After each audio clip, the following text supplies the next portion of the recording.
The war between the Colombian government and the FARC rebels is one of the longest conflicts in the world.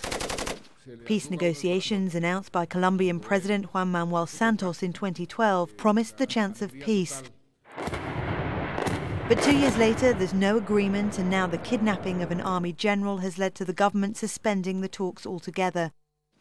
Peace has eluded Colombia since 1964, when some were inspired by Marxism and created the country's biggest guerrilla group, the Revolutionary Armed Forces of Colombia, or FARC.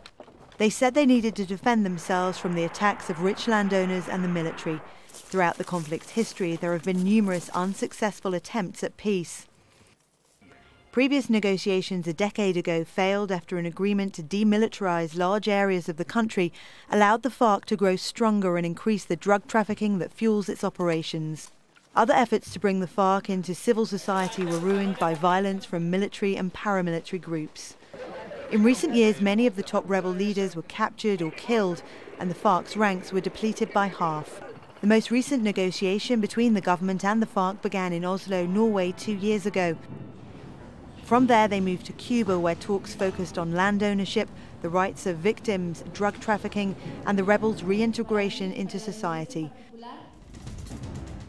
But one of the main challenges has been that the negotiations have been taking place while the conflict continued.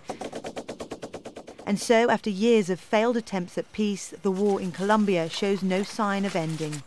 Victoria Gatenby, Al Jazeera.